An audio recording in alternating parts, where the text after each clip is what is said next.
So, if you look at the United States legal system, for example, a lot of first time offenders get a shorter sentence or a lower bail because they're first time offenders. They don't have a history of doing whatever it was that they did that was against the law. Does something like that kind of apply here with LSU and the changes coming to NIL? We'll break that down on today's edition of Locked on LSU. You are Locked on LSU, your daily podcast on the LSU Tigers. Part of the Locked on Podcast Network. Your team every day.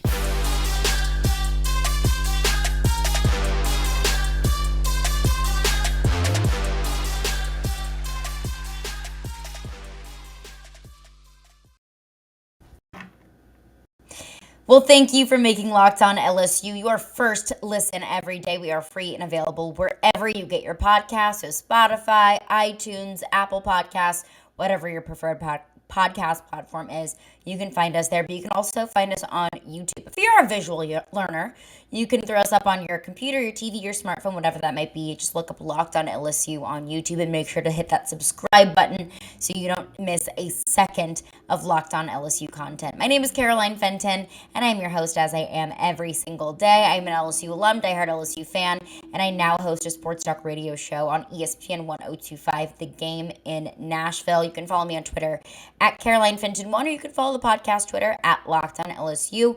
I'll post podcast updates on the Locked on LSU Twitter, and I just have, my general sports takes, my LSU takes on my personal Twitter, so make sure to interact with me there.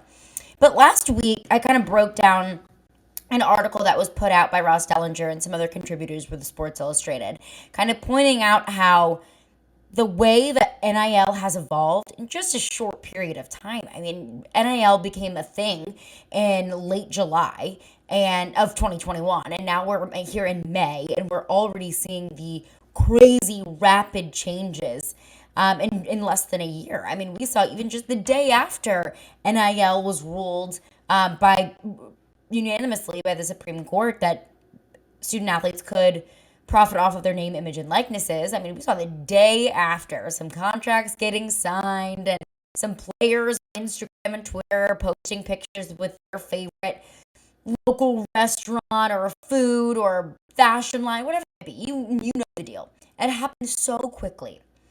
But we've talked so much about how if there's no regulation, then people are going to take it as far as they possibly can.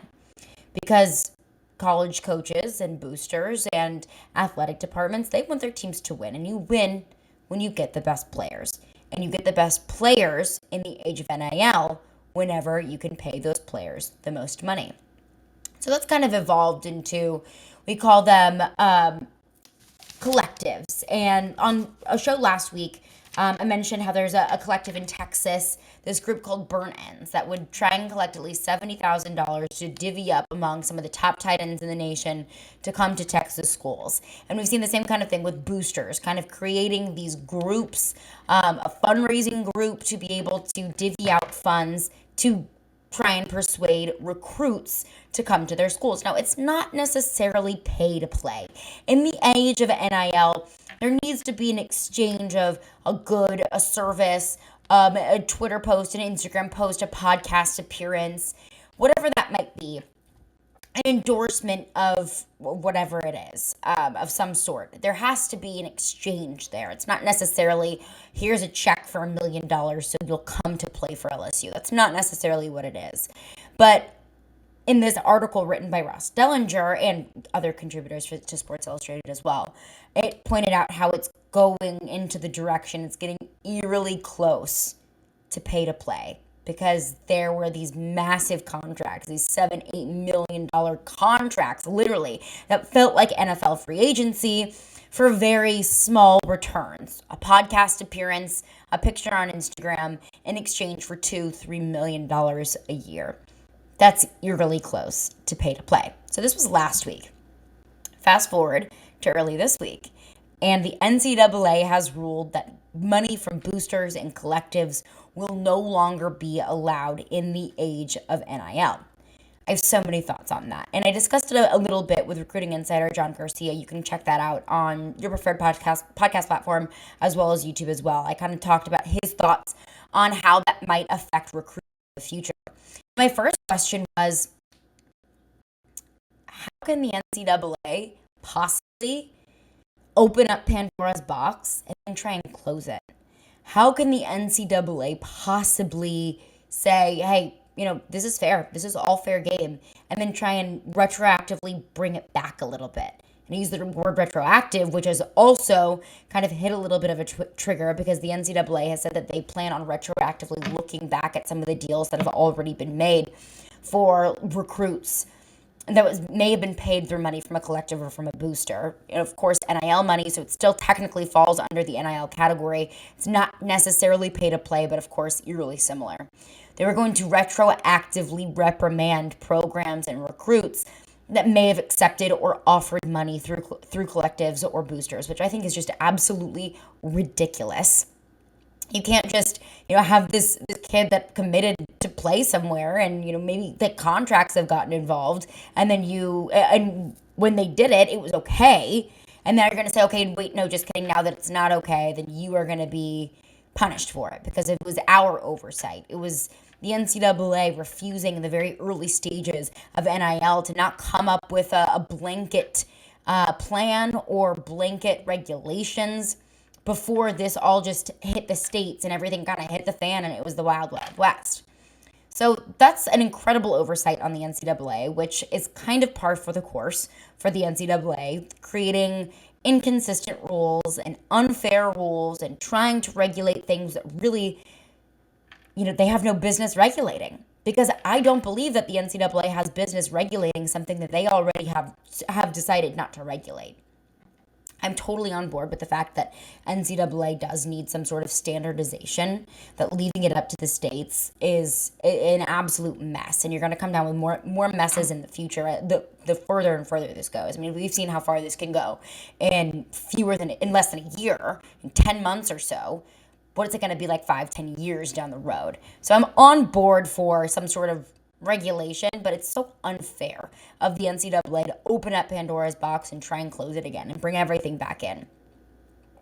But my second question here, and this is where LSU comes into play here, very much so, maybe more so than a lot of other universities, is how is this going to be regulated?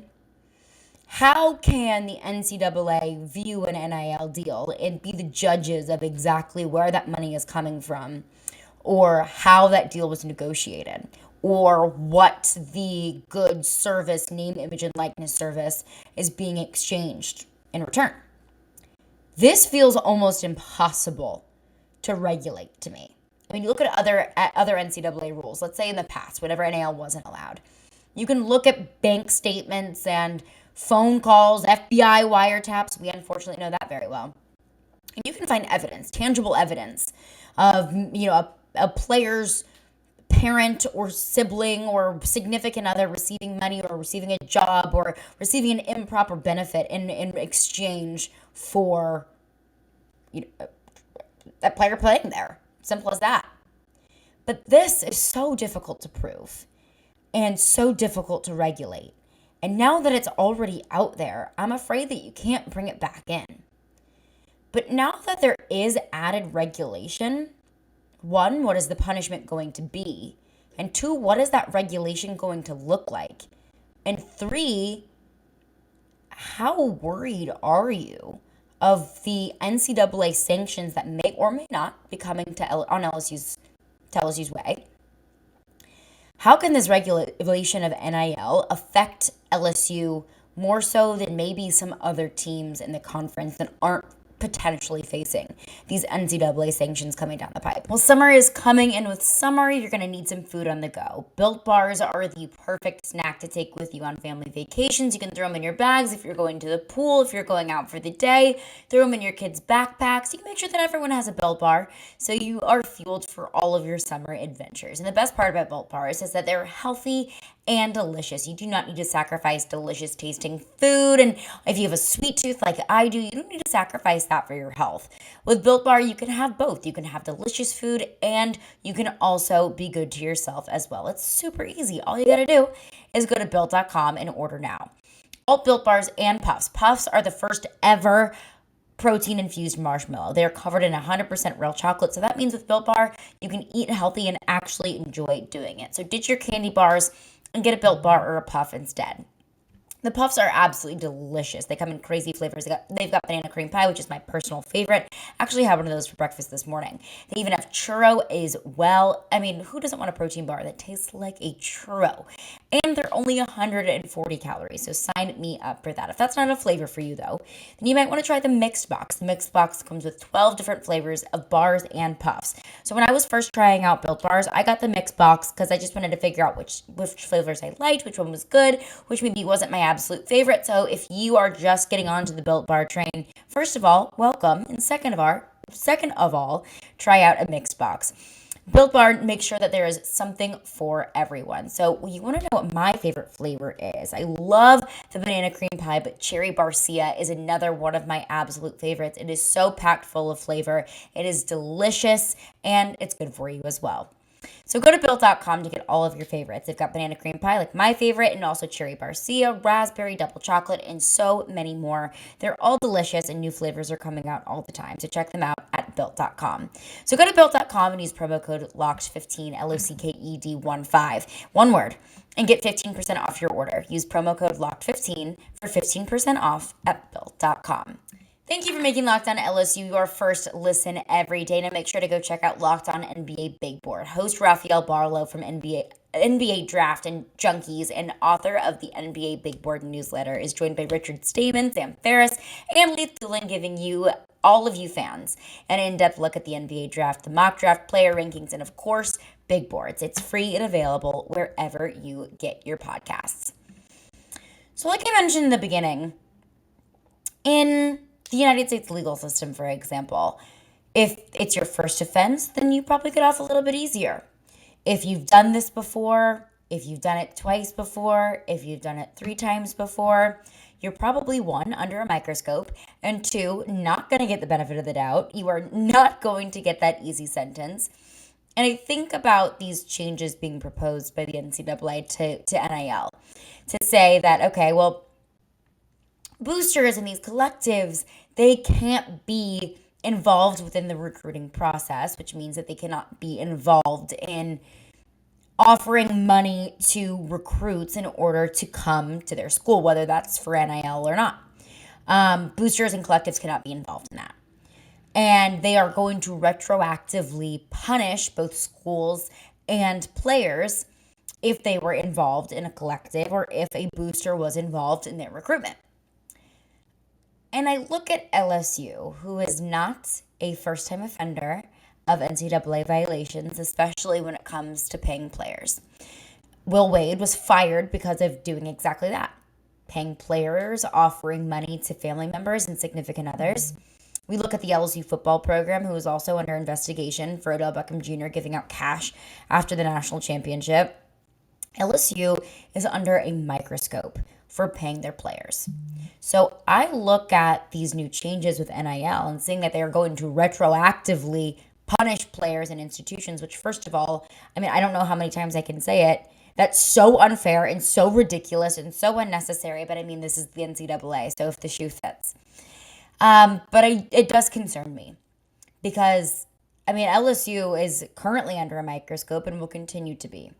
LSU is awaiting their fate of the Will Wade situation as we speak. LSU is on an incredibly short leash.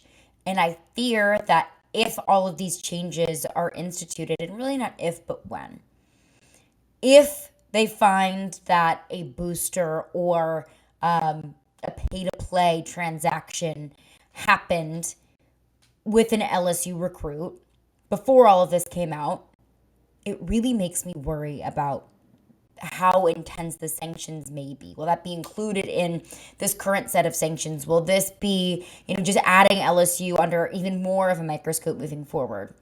It really makes me nervous the vulnerable state of paying players that LSU is under right now. The NCAA, I cannot imagine, is too incredibly happy with LSU at the moment. And then I also think again, how in the world is this even going to work? If the NCAA finds that an LSU player was paid by a booster, an LSU recruit was paid by a booster under a collective or camouflaged as NIL, there were no rules against that at the time. So if the NCAA rules that player one ineligible or tries to crack down on LSU football for that, I mean, there's going to be lawyers involved. I mean, this is not going to go down without a fight. I mean, the inconsistencies of one NIL as a whole, and just this rule as well, this new rule that's being instituted, is so unfair to make any sort of big time punishment or a suspension for a player. So while it does concern me, these changes being made, especially the retroactive punishments, concerns me because one, LSU is not new to NCAA sanctions in terms of paying players, and two, there's sanctions coming down the pipe. And I genuinely am nervous about what is to come. Because if there's anything that we've learned about the NCAA is they are inconsistent. There is no precedent that will be set by another organization or another university.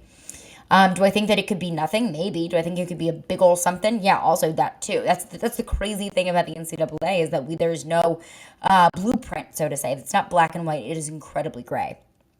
But I look at this rule. I want to cite this quote for the Big 12 commissioner, Bob Bowlesby. He says, whether it's possible to unring the bell remains to be seen.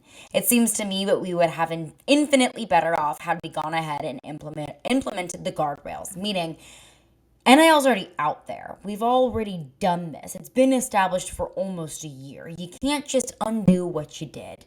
And it's really on the NCAA for not putting up those boundaries sooner and not being proactive with NIL in the first place. Instead of being retroactive and trying to, unring the bell, so to speak, to take the words out of Bowlesby's mouth.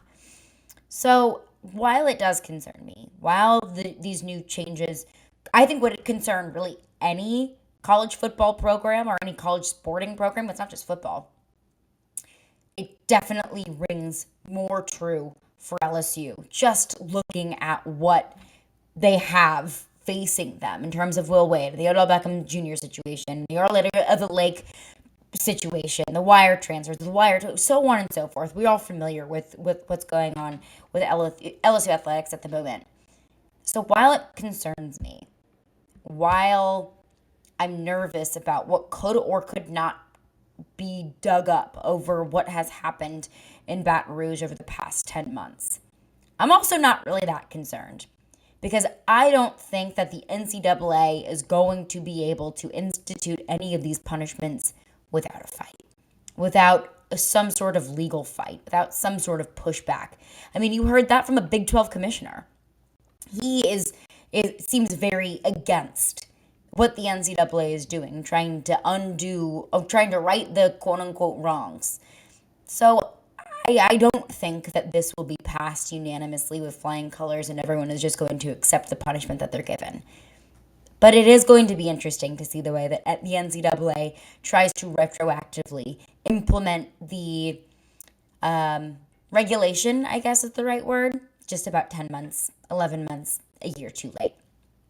But coming up next, it is Mailbag Wednesday. I want to get into all of your questions, whether that's LSU football, LSU baseball. I want to get to as many questions as I can. We'll get into that coming up next. But before we do that, I want to tell you about Rock Auto. So this episode is brought to you by Rock Auto. And with the ever-increasing numbers of makes and models, it's almost impossible for your local chain auto parts store to stock all of the parts you need. And I know when I go to get work done on my car, they ask me questions like, what kind of oil does your car use? I don't know. I'm not a mechanic. Or what kind of engine does your car have? I don't know. I'm not sure. And I don't really feel like waiting while the person behind the counter orders all of the parts on their computer when I can have my own computer. I can do it myself.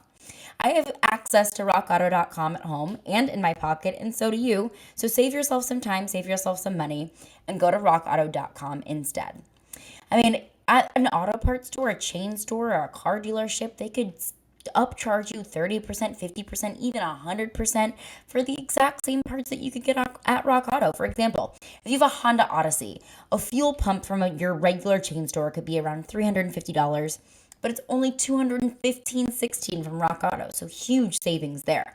Plus, Rock Auto is a family business serving do-it-yourselfers for over 20 years, so you know that you are getting a reliable company in Rock Auto. Rock Auto prices are reliably low for every customer, and I know that you all want to get the best deal that you possibly can because I do as well.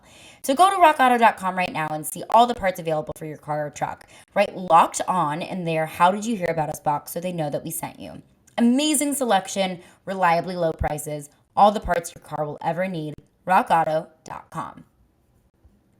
Well, a very, very happy Mailbag Wednesday to you all. I do a mailbag every week. I always try and do it on Wednesdays. Sometimes my schedule doesn't always abide by that, but if you have a question that you want to get in for the mailbag next week, you can send them in on Twitter. You can send them to my personal Twitter at CarolineFenton1, DM me, tag me, whatever is easiest, or you can send them into Locked On LSU as well. And I try and get to as many of your questions as I possibly can.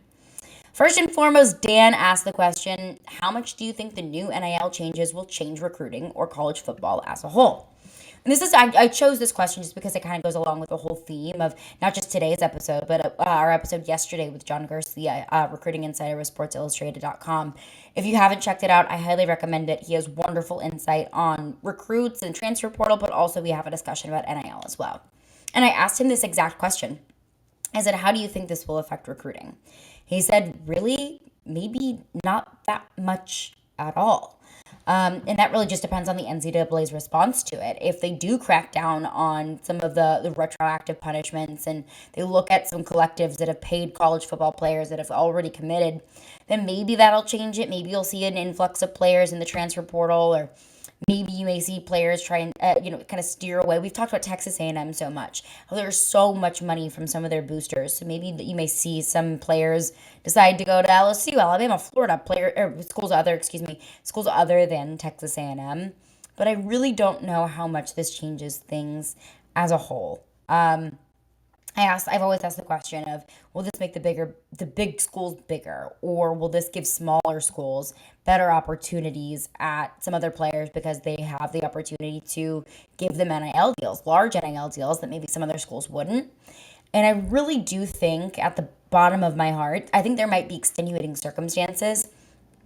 You might see some 5-star players go to small schools because of an NIL deal. You might see the Texas A&Ms, the LSUs, the Alabamas continue to get great players because of NIL. But that's not really anything new. Good players go to good schools anyway. So you might see some extenuating circumstances. You might see some kind of bold movements here and there. But really overall, I really don't know how much of a change it's going to be. And I go back to, for example, the legalization of marijuana. Stay with me. 5, 10, 15 years ago, the thought of that being a thing, of weed being legalized, would be shocking. And we looked at players like Tyrann Mathieu, for example, in college, who was suspended for smoking marijuana. We thought, oh my goodness, how could he possibly do that? And now it's not even on the list of the NBA's banned substances. Now it's just like, everyone does it. Everyone does it. So I think I kind of look at that like NIL. We're going into this age of NIL thinking, oh my gosh, these major changes, it's going to be wild, it's going to be crazy. And maybe in 5, 10, 15 years, we look back on it and think, that didn't change a damn thing. All it changed was the fact that players can now profit off of their name, image, and likeness. And that was the exact point of it in the first place. They just have sponsorships. They just post, partnership and branded things on Instagram. Really doesn't change too much. Another question says, what do you make of LSU not being in the top 25 preseason polls? I did see this since I looked at several polls. Of course, I looked for LSU first, and LSU wasn't in a lot of them. I think I look at USA Today. I believe they were maybe like in the 30s, 40s. I think we all as LSU fans have to understand that we're going to be homers about our team. Obviously, we're fans. But on the outside looking in, I think a lot of college football analysts and just fans of college football as a whole view LSU as a giant question mark. Could LSU come in and, squeak by with 6 wins because they don't have an incredible amount of depth and because it's Brian Kelly's first season? Like, maybe. I hope that doesn't happen, but that's a possibility. Or people may look at it like Brian Kelly's coming in and making these massive changes. They have the pick of 4 incredibly gifted and talented quarterbacks. They could win 10, 11 games even. LSU's a massive question mark, and I don't necessarily blame the national media for treating them as such. And that's not to say that our preseason expectations can't change 2, 3, 4, 5, 6 weeks into the season. But I think going into it, I think we all need to understand that on a national scale, a macro view of all of it, LSU is a massive question mark.